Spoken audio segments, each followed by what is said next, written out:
ये वीडियो सिर्फ entertainment purpose के लिए है। मैं बिल्कुल भी अपने माँ बाप के अगेंस्ट नहीं हूँ, मैं बिल्कुल भी तुम्हारे माँ बाप के अगेंस्ट नहीं हूँ, मैं बिल्कुल भी इस मूवी के मेकर्स के अगेंस्ट नहीं हूँ जिन्होंने हमारी जिंदगी हराम करने के लिए ये मूवी बनाई। It's just plain entertainment. तो प्लीज मेरे को कॉमेंट्स में गाली मत देना। मेरे घर वाले बचपन में वैसे भी मुझे इस मूवी के चलते बहुत कूट चुके हैं, क्योंकि लड़का लड़की में मेरे घर वाले फर्क नहीं मानते। तो प्लीज तुम लोग अब बुली मत करना। धन्यवाद। ठीक है, चलो मौत का नंगा नाच शुरू करते हैं। A movie that needs no introduction whatsoever, क्योंकि कभी ना कभी तुमने अपने माँ बाप से इस डायलॉग के चलते गाली तो खाई होगी। अगर औलाद ऐसी होती है शांति, तो अच्छा है हमें औलाद नहीं है। बागबान, एवरी इंडियन चाइल्ड्स नाइटमेयर। आइए मिलते हैं राज एंड पूजा मल्होत्रा से, जो और उनके 4+1 बच्चों से, जिसमें से चारों सगे बच्चे पढ़े लिखे होते हैं येट गरीब होते हैं। एक बड़े शहर में इतनी महंगाई में रहना, तुम लोग तो जानते हो ना। बेचारों के घर में मंथ एंड में खाने को भी नहीं होता ठीक से। वैसे भी मेरी हालत पतली है। सो हियर वी गो, बेटा नंबर 1, जिसने बहुत ही जल्दी शादी कर ली थी, हु हैज अ बेटी जो अपने बाप से 10 साल और अपनी माँ से 8 साल छोटी है। देखो लास्ट टाइम आई चेक्ड, इसे बाल विवाह कहते हैं। फिर आते हैं बेटा नंबर 2 पे, जिसकी फाइनेंशियल सिचुएशन तो मैं तुम्हें दिखा ही चुकी हूँ। वो क्या ना, हाथ भी कुछ टाइट है। उसे 50,000 रुपयों की जरूरत है। भाई के पास सच में पैसे नहीं है, बट हैविंग दैट सेड, इसके पापा के पास भी नहीं है। उन्होंने भी बैंक से लोन ही लेकर इसको दिया है। मिस्टर राज मल्होत्रा, इतने साल आपने बैंक में झक मारी थी क्या? मंथ एंड में तो इनके बच्चे गरीब हो जाते हैं, but Alok is hell as rich. Car gift कर देता है ये। अंकल यार मेरे को सच सच बताओ, सारे पैसे आपने आलोक के फॉरेन एजुकेशन में खर्च कर दिए ना? अपने बच्चों के लिए कुछ नहीं छोड़ा। और फिर आप बोल रहे हो कि 4 फिक्स डिपॉजिट है आपके पास, तो क्या झाट में और होगी आपकी एफडी? क्या? अरे इस तरह से मेरी तरफ क्या देख रहे हो? यार कोई अंकल को फाइनेंशियल लिटरेसी का पाठ पढ़ाओ। नाउ बेटा नंबर 3, जिसकी अभी अभी शादी हुई है, और मैंने तो अभी अभी अपनी जिंदगी शुरू की है। बस यही, इसकी अभी अभी शादी हुई है। और बेटा नंबर 4, जिसकी अभी शादी नहीं हुई है। देन बेटा नंबर +1, जो है आलोक। तमेव माता पिता तमेव। द सेडक्टिवली संस्कारी बॉय, प्रणाम बाबूजी। जो अनाथ था और उसकी पढ़ाई की फंडिंग इन्होंने कर दी, और ऐसी वैसी जगह से नहीं, प्रॉपर फॉरेन में। और अब उसको जॉब भी मिल गई है, अच्छा खासा मोटा पैसा छाप रहा है भाई, उसको बंदी भी मिल गई है, एंड अपने भाई शादी भी कर लेंगे अब। चलो यार, कम से कम रियल लाइफ में ना सही, मूवी में तो इनका सपना पूरा हो रहा है। तो मिस्टर राज एंड पूजा मल्होत्रा रहते हैं दिल्ली में एक बड़े से बंगलों में किराए पे। डिजाइनर सूट एंड साड़ी पहनते हैं, क्योंकि वो मिडिल क्लास हैं। मिनटों में पूरे शहर को बुला के पार्टी ऑर्गेनाइज कर लेते हैं, क्योंकि उनके पास कोई सेविंग्स नहीं है। विदेशी ब्रीड के कुत्ते पालते हैं। नहीं ये नहीं, ये दोनों। यार देखो, इन लोगों का यह मिडिल क्लास वाला ब्लफ तो तुम्हें तभी पकड़ लेना चाहिए था जब होली में सफेद कपड़े पहन के पता नहीं क्यों सब लोग कर रहे हैं। अब एक और इम्पोर्टेंट बात जान लो, this movie involves brand integration rather than a sole corporate sponsorship of the movies overall production. ICICI bank, Tata tea and Ford. Ratan Tata ji ने भले ही लाखों अच्छे काम किए हों, पर एक उन्होंने सबसे बुरा काम किया इस मूवी में अपनी ब्रांड स्पॉन्सरशिप डाल के। भाई पाप की भागीदारी हो गई। If bad decisions had a face, it would be Raj Malhotra. Sir, having 4 kids was a bad decision. Saving nothing, since you considered your sons as a fixed deposit, was a bad decision. And you know what else was a bad decision? पूरी जिंदगी काम के चलते अपने बच्चों को time ना देना, और इसके बाद एक्सपेक्ट करना कि क्योंकि आपका रिटायरमेंट हो गया है, एंड ऑफ कोर्स उनकी जिंदगी में तो और क्या ही काम होगा, तो अब वो आपको एंटरटेन करेंगे। एंड इसके बाद भी जब आपके पास मौका था उन्हें मना करने का कि no, I don't like the fact कि तुम लोग मेरे को और मेरी वाइफ को अलग कर रहे हो, and we love each other so much कि हम दोनों एक दूसरे के बिना सांस नहीं ले सकते। So uncle, that was a fucking bad decision. और आपकी लाइफ में आप इतना रोध हो जो रहे हो, वो सिर्फ इसलिए क्योंकि आपने चूतिया डिसीजंस लिया अपने लाइफ में, नॉट बिकॉज आपके बच्चे विलेन हैं। हाँ, वो चूतिया जरूर हैं, पर विलेन नहीं है।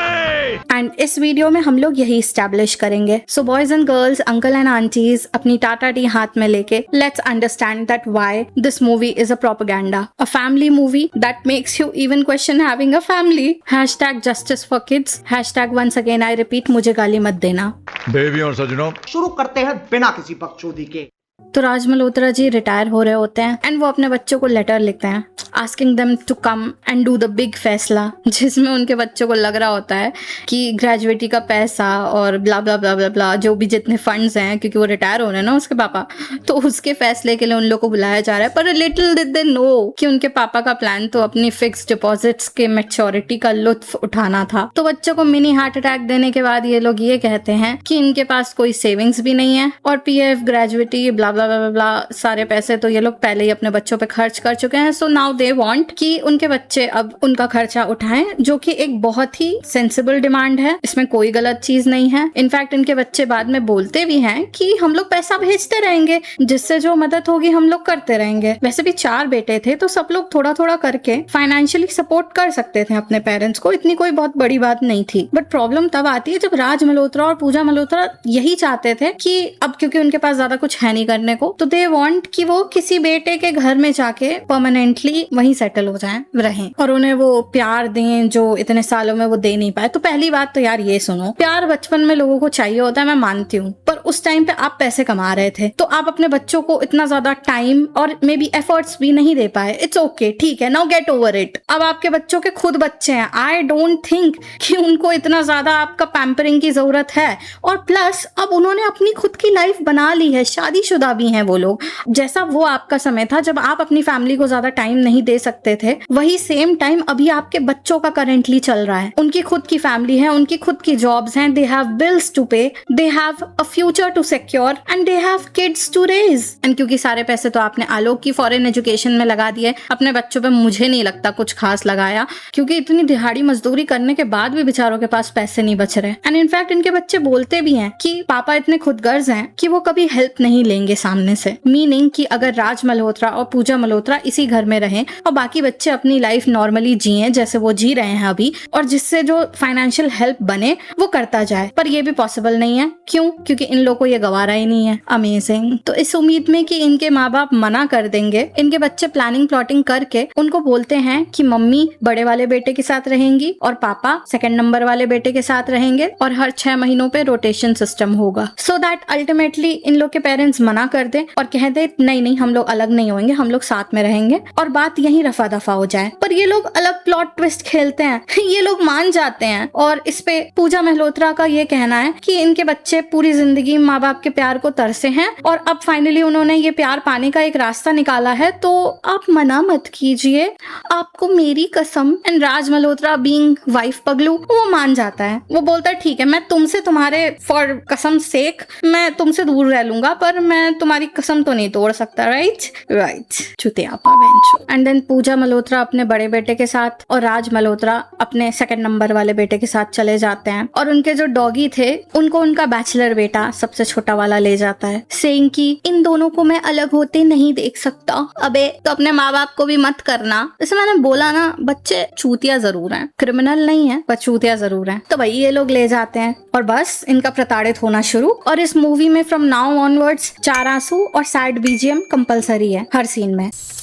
अरे अंकल 2 मिनट रुक जाते, वो इतना भारी बैग लेके कितने सारे एक साथ वो बैग उठा ले हैं। 2 मिनट रुक जाते, वो आता वापस बैग लेने के लिए सारे। वहाँ पहुँचे तो पता चला कि संजू के पापा रिटायर हो गए। अब ना तो उनके पास रहने का ठिकाना है ना पैसे, क्या करते, लाना पड़ा। हाँ, बैड बहू स्पॉटेड। ये मम्मी का सामान पायल के रूम में रख दो। नो वे मॉम, मैं किसी के साथ रूम शेयर नहीं कर सकती। यार इस बंदी में किस बात का एटीट्यूड है, हैं? ओह अच्छा, ऑलमोस्ट अपने पेरेंट्स के एज के बराबर होने का। राइट। ललिता भाई मम्मी का सूटकेस अपने कमरे में रख दो, बेड पर नहीं चादर डाल दो। ज्यादा दिन ऐसा चलेगा तो मैं नहीं रह गया। मैं अगर होती ना तो ऐसी काम वाली को लात मार के निकाल देती। मैं उससे रीजनिंग नहीं कर रही होती, स्पेशली जब मेरी सगी मम्मी घर आई हुई है। फिर दिन बीतते हैं और ये दोनों कंटिन्यूअसली प्रताड़ित हो रहे होते हैं, स्पेशली राज मल्होत्रा। दोनों को एक दूसरे के बिना नींद नहीं आती, खाने खाने का मन नहीं करता, मेकअप करने का मन नहीं करता, चाय पीने का मन नहीं करता, टाई बांधने का मन नहीं करता, जिस काम के लिए आए थे मतलब कि बच्चों को प्यार देने का भी मन नहीं करता। तो यार इतनी भसड़ करने की क्या जरूरत थी। और अभी भी कोई देर नहीं हुई है। कम्युनिकेशन नाम का चिड़िया का नाम सुना है? तो बोल देते यार, अपने बच्चों से बोल देते। क्या इतना ज्यादा हो जाता कि यार मेरे को ये तुम्हारा बिहेवियर अच्छा नहीं लगा बेटे, ऐसे क्यों बिहेव कर रहे हो तुम लोग, जैसे मंगल ग्रह से इंपोर्ट करवा के लाए हो बच्चों को, सगे ही है ना तुम्हारे। फिर और ये सब तो कोई बुरा मानने वाली बात भी नहीं है।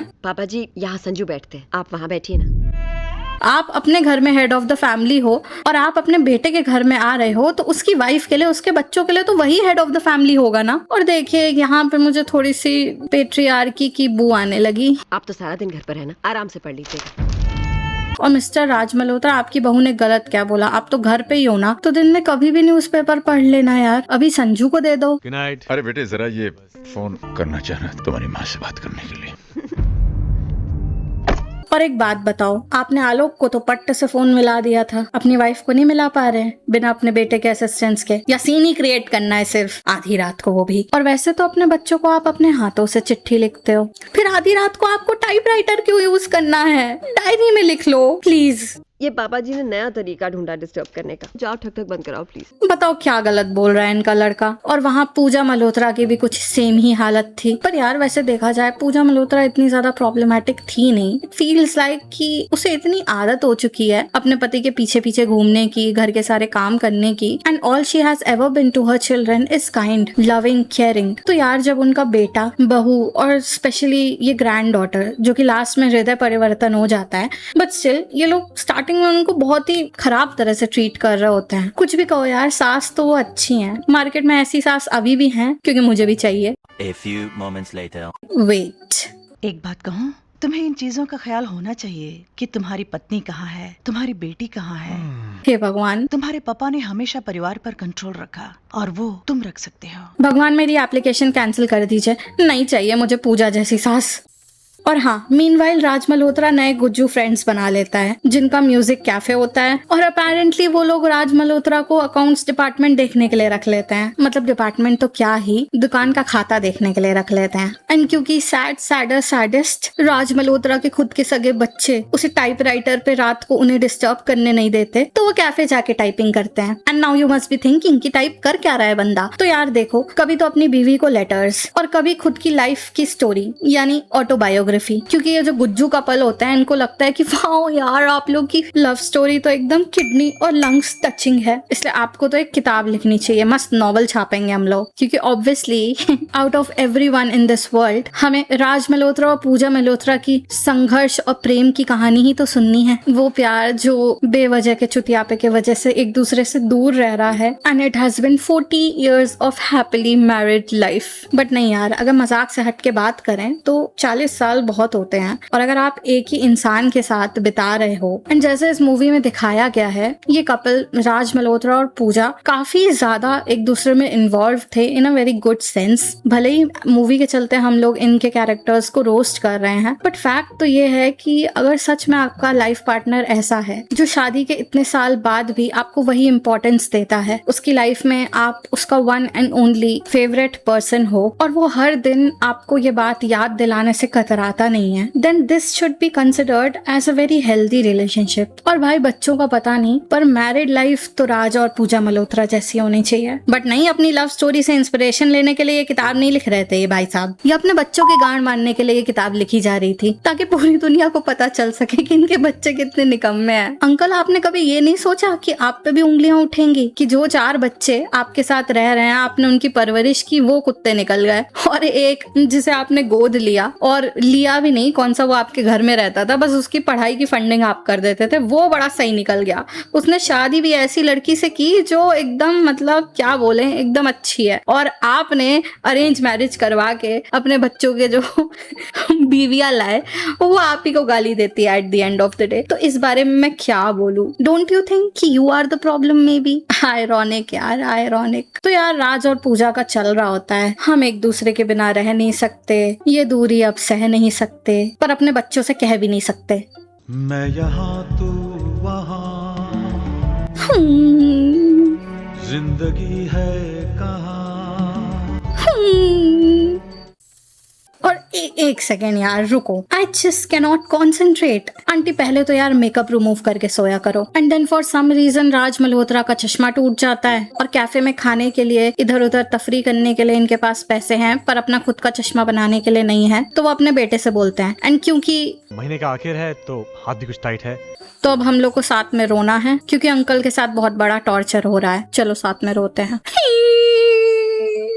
और अब पूजा मल्होत्रा की चिट्ठी तो पढ़ नहीं पाएंगे अंकल, तो अब वो उनकी चिट्ठी किसी और से पढ़वाएंगे। बेटे बहू से नहीं, बेटे बहू से कौन पढ़वाता है, छी। वो अपने कुछ दिन पहले मिले गुज्जू दोस्त से पढ़वाएंगे, पर क्योंकि दोस्त को हिंदी नहीं आती ठीक से तो उसकी वाइफ पढ़ेगी। मैं कैसे पढ़ सकती? मैं कर रही। नहीं तुम्हें ही पढ़ना है, पढ़ो। सच कहूँ अब सजने संवरने का मन ही नहीं करता। आंटी देखो झूठ मत बोलो, आप तो सोती भी eyeliner, kajal, eye shadow, concealer, highlighter, foundation, bronzer हर चीज के साथ है। और ये चिट्ठी पढ़ के बहुत ज्यादा इमोशनल हो जाते हैं सब लोग। एंड भाभी जी इज लाइक, मैं आगे नहीं बढ़ सकती।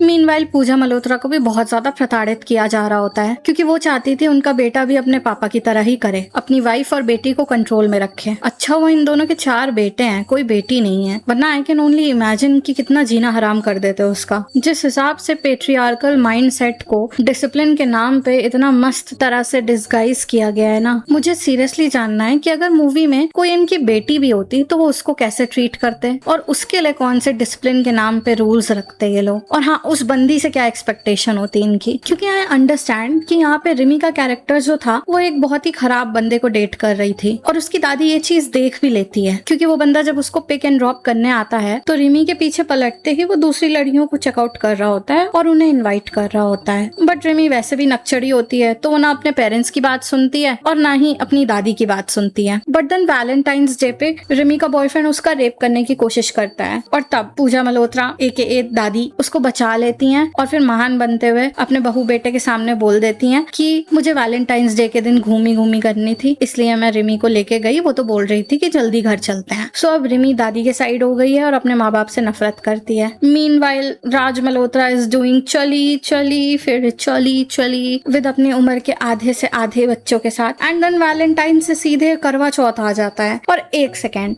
वो जो 6 महीने का रोटेशन सिस्टम बनाया था उसका क्या हुआ है? नहीं, एक सेकेंड, टाइमलाइन सही नहीं बैठ रही है। क्या फूक के ये मूवी लिखी थी? इनका रिटायरमेंट हुआ होली में, होली के तुरंत बाद ये अपने बच्चों के घर में आ गए। उसके बाद ये लोग मना रहे हैं वैलेंटाइंस डे के बाद करवा चौथ मना रहे हैं। भाई 1-1.5 साल उन्हीं के घर में रह गए और फिर बोल रहे हो कि चिढ़ क्यों रहे हैं ये बच्चे? क्या भाई, मुझे राइटर से पूछना है कि बच्चों की गांड मारने के पीछे इतना ज्यादा आप व्यस्त हो गए कि मूवी की टाइमलाइन ही भूल गए। वाह। फिर ये दोनों लव बर्ड्स राज मल्होत्रा और पूजा डिसाइड करते हैं कि अब ये बच्चों की ये बकचोदी नहीं सहेंगे और ट्रेन स्टेशन पे भाग जाते हैं। आई मीन उसे भागना ही कहते हैं, बिकॉज इन्होंने किसी को इन्फॉर्म नहीं किया था एंड एवरीबॉडी वाज वरीड। फिर इनके पास जो थोड़े बहुत बचे कुछ पैसे थे वो भी ये लोग पार्टी करने में उड़ा देते हैं। एंड देन दे डिसाइड कि अब ये लोग बच्चों के घर नहीं जाएंगे।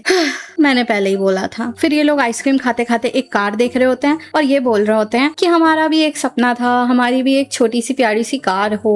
तो अंकल यार, आपने ये सपना पूरा क्यों नहीं किया? नहीं, 4 बच्चे पैदा करने की जरूरत क्या थी? वैसे भी उनमें से एक भी काम का तो कोई है नहीं। पहले तो आपने इतने बच्चे पैदा कर लिए, फिर उन पे खुद ही खर्च किया। क्यों? क्योंकि भाई पैदा किए हो तो तुम्हारी रिस्पॉन्सिबिलिटी बनती है, उनको पालोगे पोसोगे ना। तो ये सब करने के बाद आपके पास खुद के लिए पैसे बचे नहीं। और हाँ, एक सेकेंड, आपने आलोक को भी अडॉप्ट करके टॉप नॉच फॉरेन यूनिवर्सिटी में एजुकेशन प्रोवाइड की। ठीक है, पता है क्या, ये सारी चीजें ना eight the end of the day आपके बैड डिसीजंस पे आके खत्म होती हैं। एनीवेज, तो वो जो शोरूम का मैनेजर होता है वो इनके पीछे पड़ जाता है। ये मना भी कर रहे होते हैं कि नहीं, हमको गाड़ी नहीं लेनी, पर वो पीछे ही पड़ जाता है। And then they are like, हाँ ठीक है, टेस्ट ड्राइव तो ले ही लेते हैं। एंड देन ये लोग टेस्ट ड्राइव लेके वापस जब आते हैं, then they decline the offer कि नहीं, हमें नहीं खरीदनी गाड़ी, और बाय द वे हमारे पास पैसा भी नहीं है।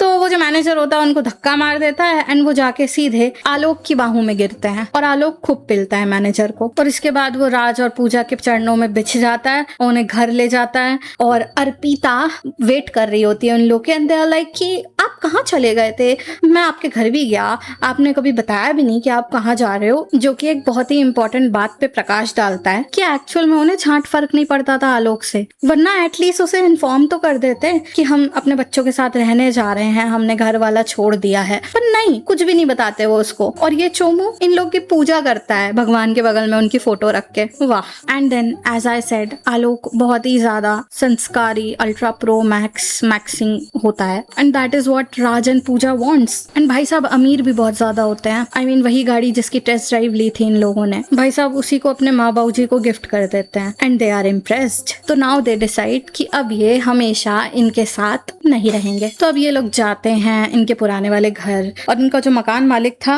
वो इनकी दोस्ती में इतना ज्यादा पागल था कि उसने वो घर वैसा का वैसा ही छोड़ा हुआ है, कोई और किराएदार कभी रखा ही नहीं। एंड वो जो गुज्जू कपल थे वो इनकी नॉवेल की मैन्यूस्क्रिप्ट पढ़ लेते हैं और उसे पब्लिश भी करवा देते हैं। पता नहीं क्या चल रहा है। और 10 लाख का चेक भी देने आ जाते हैं इनको।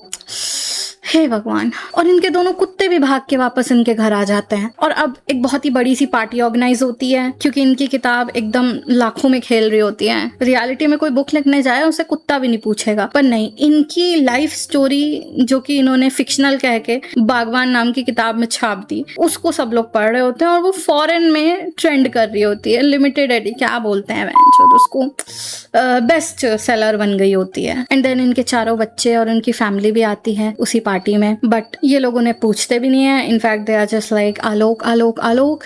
एंड पहले जो वो कंसिडर भी नहीं कर रहे थे कि उनके 5 बेटे हैं, अब दे आर जस्ट लाइक कि नहीं, आलोक ही उनका बेटा है। वाह वाह। और बस आलोक की इमोशनल स्पीच और राज मल्होत्रा के इनडायरेक्टली अपने बच्चों को टारगेट करने वाली स्पीच, दोनों ही खत्म होते ही मूवी भी खत्म हो जाती है। एंड हाँ, बाय द वे, वो लोग अपनी मम्मी से बोलते भी हैं कि मम्मी का दिल तो सबसे बड़ा होता है कि आप हमें माफ नहीं करेंगी। तो मम्मी बोलती है एज अ मदर मैं शायद तुम लोग को माफ कर दूं, पर एज अ वाइफ मैं तुम्हें कभी भी माफ नहीं करूंगी, so fuck off. And then देखो यार, मेरी बात सुनो, ये मूवी हिट इसलिए हो गई ना क्योंकि वो पेरेंट्स को इस मूवी में पर्टिकुलरली इस टाइमलाइन के अंदर टॉक्सिक नहीं दिखाया गया है। इनफैक्ट बोला भी गया है कि इनके बच्चे खुद भी बोलते हैं कि मेरे माँ बाप कितने लविंग और केयरिंग है, और इसके बाद ये ऐसी बातें करते हैं। बट एनीवेज, तो हम लोग को ये लगता है कि दे डोंट डिजर्व इट जो भी इनके बच्चे इनके साथ कर रहे हैं। बट फैक्ट ये है, अगर तुम लेयर बाय लेयर मूवी को देखोगे, अच्छे से ऑब्जर्व करोगे, तो तुम्हें रियलाइज होगा कि राज और पूजा कोई भगवान नहीं थे जैसा आलोक उनको मानता है। वो भी इंसान थे, उन्होंने भी अपने यंग फेज में गलतियां की होंगी, पेरेंटिंग में भी इनसे बहुत गलतियां हुई। इनफैक्ट एक सीन में पूजा बोलती भी है कि तुम्हारे पापा ने जो भी किया तुम लोग की भलाई के लिए किया, जिसपे उनका बेटा बोलता है कि कंट्रोल करना कभी भी सही नहीं था। I mean, डिसिप्लिन के नाम पे कंट्रोल नहीं कर सकते, सामने वालों को सफोकेशन होती है। जिससे हमें पता चलता है कि कहीं ना कहीं पहले के टाइम में जब इनके बच्चे इन्हीं के साथ रहते होंगे या स्कूल में पढ़ते होंगे या कॉलेज व्हाटएवर, ठीक है, शादी होने के पहले, तो ये लोग काफी ज्यादा एक पेट्रियार्कल माइंडसेट कह लो या फिर बहुत ज्यादा कंट्रोलिंग इन्वायरमेंट जो नहीं होता घर में, वो डेफिनेटली होगा। वरना बड़ा होने के बाद कोई बच्चा ऐसे क्यों बोलेगा जब उसके पापा ने एक्चुअल में ऐसा कुछ किया ही नहीं होगा, ना ही वो कंट्रोलिंग थे, ना ही वो दूसरों की लाइफ में इंटरफेयर करते थे, अपने बच्चों और अपने वाइफ को डिसीजंस लेने देते थे खुद की लाइफ के। तो कोई बच्चा ऐसा क्यों बोलेगा? पर हम लोग को ये सैड बैकग्राउंड म्यूजिक के साथ ये वाला सीन नहीं दिखाया जाता, तो हम लोग को उनके बच्चों का पर्सपेक्टिव कभी समझ ही नहीं आता। एंड फैक्ट ये है कि फाइनेंशियली तो बहुत ही बुरा हगा था दोनों ने, कसम से, अकाउंटेंट होने के बाद भी। और दूसरी चीज, राज और पूजा ने आलोक को कभी, जब ये बंटवारा वाला सीन हो रहा था, जब ये डिसाइड कर रहे थे कि हमें अपने बच्चों को प्यार देना है, तो यार सबसे ज्यादा प्यार तो आलोक को भी नहीं मिला था ना। आलोक तो बेचारा अनाथ था। एक बार उसके बारे में भी सोच लेते, उसको भी कंसिडर कर लेते, उसको भी फोन करके इन्फॉर्म कर देते या चिट्ठी ही लिख देते मैनचोद कि हम लोग का रिटायरमेंट हो गया है, अब हम लोग तुम लोग के साथ टाइम स्पेंड करना चाहते हैं। सारी प्रॉब्लम 1 सेकंड में सॉल्व हो जाती। आपका आलोक द फेवरेट बेटा इतना हेल एस अमीर था कि वो एक टाइम के लिए भी संकोच नहीं करता आपको अपने साथ रखने के लिए। But you didn't even consider him in the first place. देखो, message to all the couples out there, your kids are just the side effects of sex. साफ सीधी बात, कोई एहसान नहीं कर रहे हो तुम लोग उनको पैदा करके इस दुनिया में लाके। वैसे भी दुनिया के लौड़े लगे हुए हैं। It's a shitty place to live in and it's not your divine contribution जो तुमने उनको पैदा करके किया है इस दुनिया में। एंड ऑब्वियसली बच्चों को भी ग्रेटफुल होना चाहिए अपने पेरेंट्स के लिए, पर इसलिए नहीं जैसे आलोक बोलता है कि आप मेरे भगवान हो। नहीं, पेरेंट्स भी इंसान हैं और उनसे भी गलतियां होती हैं। उन्होंने भी अपनी पूरी जिंदगी में बहुत सारी ऐसी गलतियां की होंगी, बट उसके बावजूद भी we should be grateful for our parents कि उन्होंने जो भी किया, जैसा भी किया, अपने तरह से किया उसमें सही गलत बहुत सारी चीजें होंगी, बट उन्होंने किया, ठीक है,